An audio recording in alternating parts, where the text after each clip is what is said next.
Olá,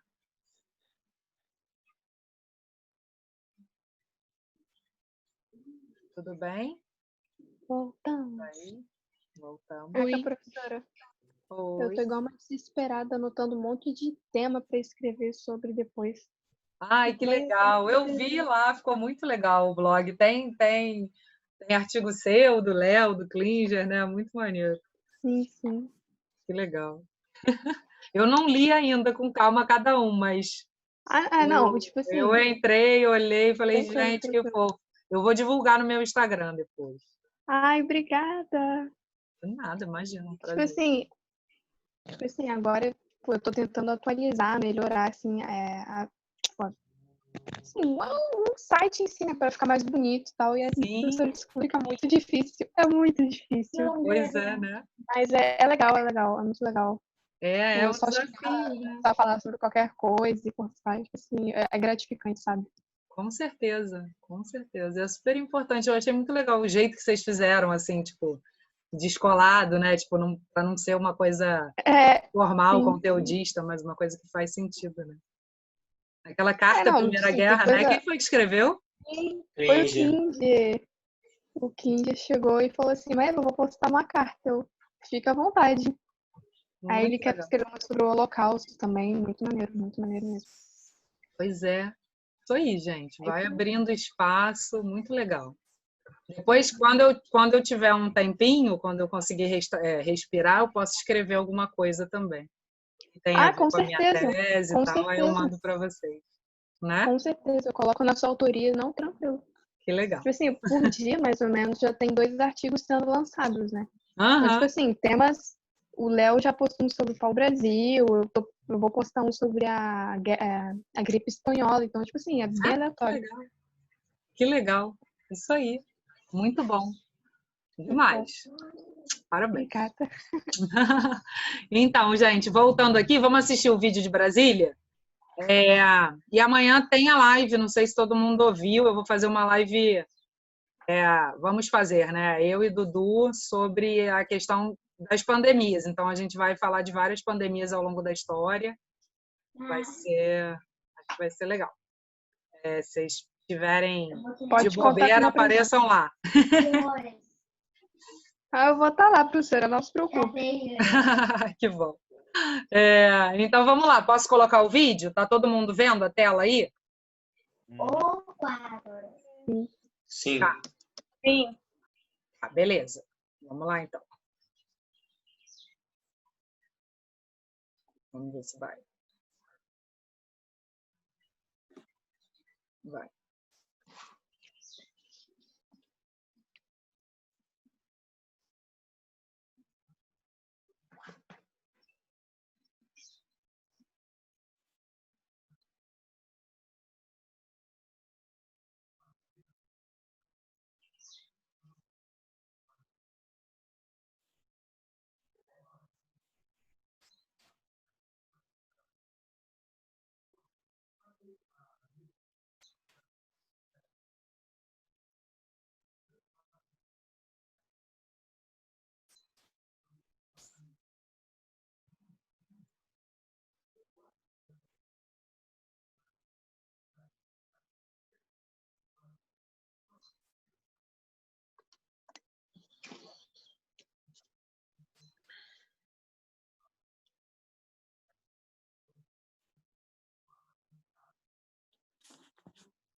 A poeira.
Obrigada, mãe.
Viram, gente? Deu para assistir? Nossa, Sim. deu. E aí, o que mais chamou a atenção de vocês? Tudo. Padronização. Uma coisa que, assim, pode ser que eu esteja errado, mas na parte lá que teve da casinha, do cara apresentando a casa dele, falando que moravam 7 pessoas, eu fiquei assim, meio, caramba, todas as casas são iguais, mas nem todas atendem a famílias específicas. Então, por exemplo, uma casa que, por exemplo, naquela parecia, suportar um casal e 2, 3 filhos, tinha uns 7. Aí eu fiquei meio assustada, né? Exatamente. Mas isso foi o que chamou minha atenção. Eu vi na casinha, me lembrou do Minha Casa Minha Vida. Pois é, né? Verdade. Verdade. Uma coisa assim, né? Tipo um programa habitacional para as classes populares, mas que também não leva muito em consideração as necessidades individuais, né? Mas é bem padronizado mesmo, bem o mínimo, digamos, né? E não sei se vocês repararam, mas aquela entrevista do operário, né, fala muito desse descarte assim dos trabalhadores, né, de que eles eram utilizados enquanto como se fossem coisas mesmo, né? E aí tinham estratégias, inclusive, para não deixar com que eles completassem tempo de serviço além dos 90 dias, né, que é o período de experiência. Então, eram descartados, e aí ficavam, depois do fim das obras, né, ficavam muito marginalizados, assim. Então, não é por acaso que até hoje essas cidades são cidades que têm um índice de criminalidade maior, né, que têm índices educacionais bem baixos. Então, ele falou ali de Taguatinga, eu já tinha falado de Ceilândia. São cidades satélites que oferecem a mão de obra atualmente, né, de empregados domésticos, por exemplo, né, de pessoas que trabalham nessa área e servem a essa elite de Brasília. Mais alguma coisa vocês gostariam de salientar?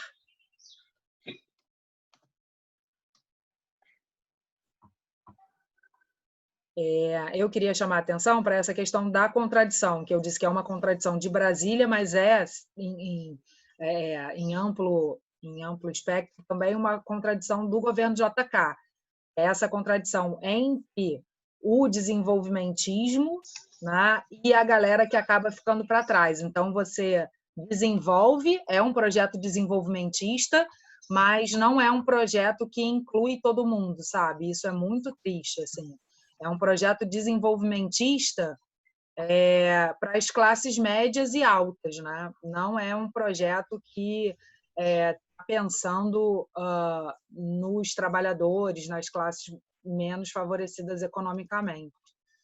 Tá? Então, isso é uma característica, assim, é uma das principais críticas que existem em relação ao governo JK. Não é invalidar tudo que ele fez. Isso é importante dizer, o PIB brasileiro no governo dele cresceu muito. A gente tem aqui uns gráficos que mostram isso. Aqui os resultados do plano de metas. O PIB brasileiro cresceu em torno de 7% anualmente. Tá? Aqui tem os resultados, né, em relação, comparando com o objetivo do plano de metas e o que eles conseguiram alcançar na prática. Né? Então, energia elétrica, carvão, produção de petróleo, refino, ferrovias, construção de rodovias, pavimentação, inclusive a construção de rodovias, o resultado supera o que eles planejavam. Né? Produção de aço, cimento, carros, caminhões. Então, assim, é um desenvolvimento considerável, né? Mas que talvez tenha contribuído até para aumentar a desigualdade social no Brasil. E um outro dado importante é que eu acho que também algumas coisas que ele fez não foram, talvez, não sei se não foram pensadas ou se, tipo assim, acabaram acarretando problemas no futuro. Tipo, a questão das rodovias. Hoje, ele parou de investir praticamente em transporte público, né, ferrovia. Uhum. As rodovias que ele supostamente queria fazer, nem todas foram terminadas. Tipo, na Bahia tem um monte de rodovia dessas interestaduais, assim, tipo BR-40. É horrível. Não dá nem pra andar. Pois é. Pedra, tudo horrível. E aí, tipo, quem se beneficiou com isso? Porque o transporte é ruim, a gente não tem sistema de ferrovia bom. E as rodovias lá também não funcionam, não é a mesma coisa que nada, porque tipo, é horrível, não dá pra andar. Exatamente. E a dívida externa ainda por cima, né? E ainda deixou a gente dependente de outros países da mesma forma. Exatamente. Tipo, Brasília tem as ruas enormes, largas, muito fácil de você andar com carro, mas você não consegue transporte público. Sim. O cara do Uber falou, eu nem lembro o que ele era, mas ele falou que tem um monte de gente, tipo, advogado, que tá tendo que trabalhar como Uber lá. Sim. É porque não é uma cidade para você andar a pé, né? É uma cidade que privilegia essa lógica do automóvel, né? Essa lógica da sociedade de consumo, individualista, burguesa e tal, transporte horrível. Eles mesmos não sabem o horário de passar ônibus nos lugares, porque é horrível, às vezes passa, às vezes não passa, totalmente desorganizado. As ruas são enormes, tipo assim, e as construções são grandes. Então, tipo, cada prédio que você tem uma praça enorme de cimento que não tem nada, só é para você andar mais. E aí um calor, é muito difícil andar lá. De dia é, tipo, impossível praticamente. Nada favorece, né? Tudo te leva a pensar, eu preciso comprar um carro. Exatamente. Imagina, eu nunca fui lá. Mas é horrível, não tem nada para fazer. Né? Aí você imagina o pessoal que teve que sair do Rio para ir morar lá nessa época que tinha menos ainda do que tem hoje, né? Imagina isso. Nossa, tipo, você tem o setor hoteleiro ali, aí já tem a catedral, já tudo por ali perto, mais ou menos. Se você sair à noite, você consegue sair vivo, sem ter uma queimadura. Sem o nariz também. Tudo ressecado. O nariz sangra pra gente. Meu nariz sangrou, tipo... É mesmo? Eu nunca tinha essas coisas. Caramba. De ficar seco. Sim. Não conseguia respirar de noite, a garganta ficava toda seca. Gente, os operários da... Pô, imagina os operários da cidade satélite sem transporte pra ir lá, cara. Putz. Pois é, né? Tendo que andar, tendo que fazer obra. No seco, né? Imagina, nesse clima super seco, né? A questão da imagino obra. Como respira. Não tem como. Pois é. Morreu muita gente, assim, mas é aquilo, né? De que a morte dessa massa de trabalhadores também era contabilizada como números apenas e vida que segue. Tipo assim, muralha da China. Em nome do Nossa, desenvolvimento, cara. do progresso. Meu Deus, que utilitarismo, mas caraca, sei lá. Exatamente. Bem cruel, né? Então, eu acho que esses são pontos bem importantes do governo do JK, e vocês destacaram os pontos finais mesmo, que são essas questões das contradições e da dívida externa, né? No governo do JK foi criada também a SUDENE, é uma coisa importante, já caiu também no Enem, quando se falou dessa questão das contradições. A SUDENE é um órgão do governo que quer dizer Superintendência de Desenvolvimento do Nordeste. As 3 sílabas querem dizer isso. E a tentativa era de reverter um pouco dessa desigualdade que ficou ainda mais gritante quando Juscelino conseguiu desenvolver outras regiões do Brasil, né? Então, assim, ele desenvolve, digamos, entre aspas, o Centro-Oeste com a inauguração de Brasília, o Sudeste já era basicamente desenvolvido, ele faz também uma rodovia, né, que vai ligar o Pará ao Centro-Oeste, então, mas assim, faz, mas isso não teve manutenção de lá para cá, né? Na verdade, eles abriram caminhos, mas aí as rodovias chegam hoje em dia nesse estado que Maria Luísa comentou. Então, realmente, e assim, o ônus disso, né? Se a gente pensar no ônus que o rodoviarismo é para o Brasil hoje, um país da extensão do Brasil, né? O ônus em termos de questões ambientais, né? Com o consumo excessivo de combustíveis e uma série de pontos, né? A dependência absoluta do transporte rodoviário. O problema do engarrafamento. Pode falar. Pode falar, eu fiz chu pro João aqui, que ele tá rindo. Olga, Tadinha. Eu falei dessa questão de engarrafamento. Pois é. Acho que de uma forma ou de outra também a falta de um transporte de qualidade público, né? Sim. Também atrapalha muito em questão de violência. Pois é. Aqui, deixa eu só fazer uma pergunta. Ela é meio boba, mas... Ai, que vergonha. Imagina. Durante a construção, qual era a fonte de água potável que eles tinham? Pois é, não sei exatamente, mas provavelmente devem ter feito isso, criado uma maneira de levar água potável para lá para poder, sabendo, né, da demanda que teria por conta dos operários. Assim, Brasília é um lugar especialmente muito seco, né? Mas ali próximo, por exemplo, você tem, que hoje em dia é super famoso, a Chapada dos Veadeiros. Então, você tem algumas regiões próximas, fica 1 hora de carro de Brasília, mais ou menos, hoje, né? Que são super ricas assim, em recursos fluviais e tal, tem rios, cachoeiras. Então, eu imagino que eles tenham conseguido levar alguma fonte de água potável para lá, né? Entendi. Interessante. Pois é uma boa pergunta, porque assim, são questões que precisavam ser garantidas antes que a massa de trabalhadores chegasse, né? Então, eles precisaram fazer algumas casinhas para abrigar essa galera, e aí no próprio canteiro de obras mesmo, e muitos foram sozinhos, e aí na expectativa de depois levar a família, né? E essa questão da água, né? E da comida, imagina, como é que você alimenta essa população? Então, tinham refeitórios, assim, que a galera trabalhava o dia todo, né? Então, tem essa infra, assim, para dar o start, né? Depois a galera vai se virando. O quê, Carlos? Aqui, é que você tinha falado também que você comentou em alguma parte que a parte da região sul já era de certa forma desenvolvida. Tipo assim, eu notei, tipo, eu fiquei meio perdido historicamente. É porque, tipo assim, a região sul, teoricamente, sempre foi desenvolvida, sabe? Até, tipo, hoje, nos dias de hoje, a gente vê que é uma região bastante desenvolvida. Quando é que isso começou? Você está falando do sul mesmo, né? Eu falei mais no sentido do sudeste, assim. Se a gente pensa o Brasil como um todo, né? Rio e São Paulo foram as primeiras regiões a se industrializar. Isso ali no final do século XIX, início do século XX. A região sul em si, e aí a gente fala de Rio Grande do Sul, Santa Catarina e Paraná,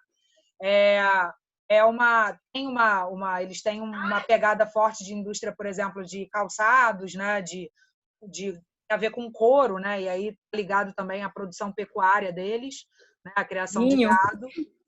Uva. A questão do vinho, né? Por conta das condições climáticas e da própria imigração de italianos e tal, alemães, que tinham já algum know-how nesse cultivo, assim. Mas eu acho que o que tem muito mais é uma ideia, um imaginário de um desenvolvimento do Sul que está ligado também a uma ideia da branquitude, dos princípios civilizatórios desses países europeus que imigraram para essa região por conta das condições climáticas. E essa imigração aí é de meados do século XIX, a partir de 1840, 1850, até o início do século XX, chegam muitos italianos e alemães, até porque a situação nesses países era muito ruim, né?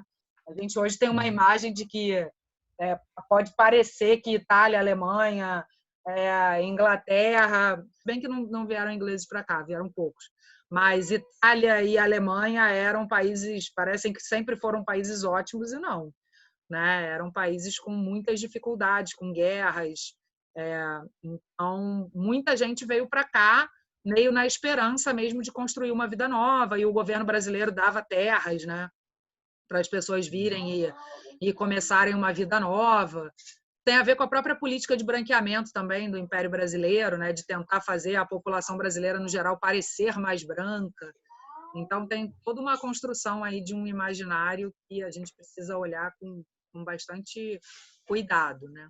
Cruz credo. Tá bom. Eu ia perguntar isso. Porque ele falou da região sul, eu acho que é a região sul entrando na linha tipo de evolução, assim, de indústria, por exemplo, acho que ela fica meio como, tipo assim, com a fama só. Por talvez muita gente ter vindo de lá, tipo, com dinheiro, ou sei lá, essa ideia mesmo que você falou. Muita gente tinha fazenda. Uhum. Na minha família também tem uma história dessa aí, de tinha fazenda, até meu avô fugir e perder tudo lá. Né? Mas São Borja, né? Eu acho que é mais essa ideia mesmo que eles têm de se colocarem como superiores do que ter mesmo. Sim, sim. E aí acaba... Isso se difunde no imaginário, né? E tem um polo de indústria de couro grande. Tem em Santa Catarina, em Joinville, tem um polo industrial assim até diversificado.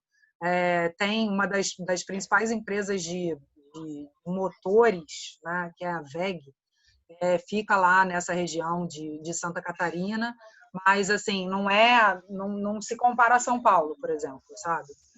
Não é um polo industrial comparável a São Paulo. Entendi. Tá? Muito legal, as perguntas que a gente consegue desenvolver. Aqui já vai para as eleições de 1960, deixa eu ver que horas são. São 10h10, acho que vocês topam ver esse outro vídeo aqui, que é uma propaganda do governo? Bora.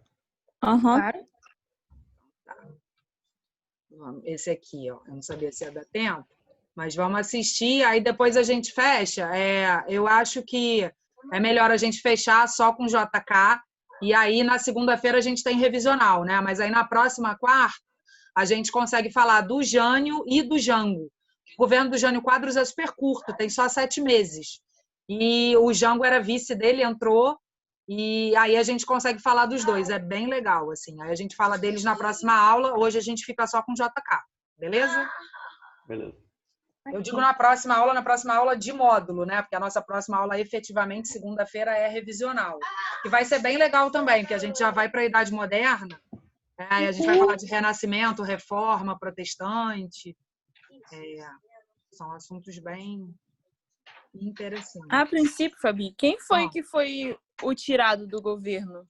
Porque eu até falei isso, que na UERJ ano passado tinha que dar um exemplo, né, de fake news, tipo, antigamente. Sim. Aham. E aí eu comecei toda a resposta, tipo, contando com essa história, né? De falarem que o cara era comunista, não sei o quê, ele ter ido pra China, só que eu não lembrava quem era. Chegou no final, quando eu botar o nome. Foi João Goulart.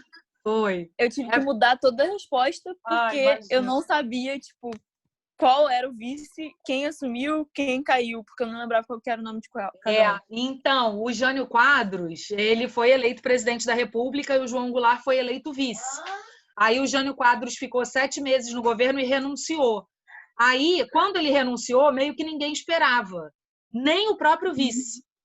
E esse vice era o João Goulart, e ele estava na China. Lembrando que é um contexto de Guerra Fria, né? E que a China era um país comunista, né? Desde 1949, Mao Tse Tung na veio. E o João Goulart estar lá, nesse momento que era para ele assumir aqui, criou uma super tensão, assim, e aí tentaram, inclusive, de uma forma muito efusiva, assim, tentaram articular para o João Goulart nem conseguir, assumir. Então, eles tentaram não permitir que o João Goulart assumisse, tentaram dar um golpe, mas o João Goulart voltou a tempo e assumiu. A gente vai estudar isso na próxima aula, é bem legal. Mas era o João Goulart que estava na China. É isso aí, não, eu não sabia o nome. Pois é ruim, né, quando isso acontece. E a gente tem que ter muito cuidado, porque são nomes que a gente pode confundir, né? Porque são essa coisa dos três. Porque no nono ano a gente sai vendo rápido tudo junto. Aí eu não tinha certeza. Eu achei que o João Goulart fosse o presidente, que ele tivesse sido, tipo, deposto, assim, e entrado vice. Aí eu me confundi, aí eu prefiro não botar nome nenhum, tipo, mudar tudo. Sim, porque se você erra, você detona a sua questão toda, né? Por causa de um nome, assim. Uhum. Arriscado. É melhor. Aí você falou do Estado Novo, né? Lá do Plano Cohen, não foi? Aham. Que aí você tinha certeza. Tinha. Por isso que é importante a gente ver com calma, sabe? Eu acho que se a gente vê esses 3 governos meio... Eu pensei nisso agora, pouco antes de começar a aula. Eu falei, cara, é melhor a gente ver com calma, e aí a gente consegue discernir bem. Acho que vocês vão sair dessas 2 aulas até a próxima quarta-feira com a cabeça bem clara, assim, para esses 3 governos, e aí depois a gente entra nas ditaduras, tá? Uhum. Beleza. Então, vou botar para rolar aqui, tá, gente?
Eu mesma estava no mudo. Deu para assistir?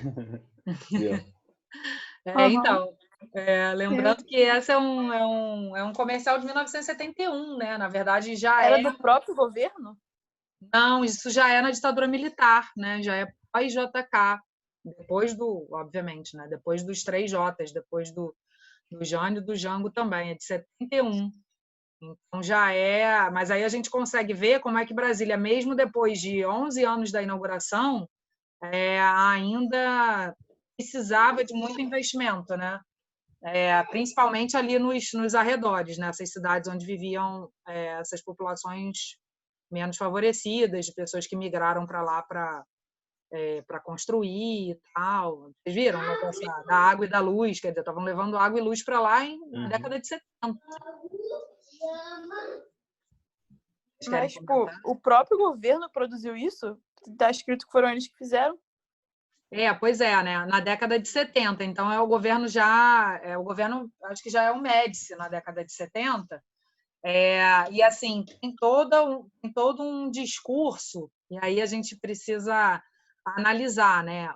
O Juscelino Kubitschek, é importante lembrar que ele chegou a ser preso durante a ditadura militar. Então, tem todo um discurso, assim, de que, olha só... Eu achei meio pesado.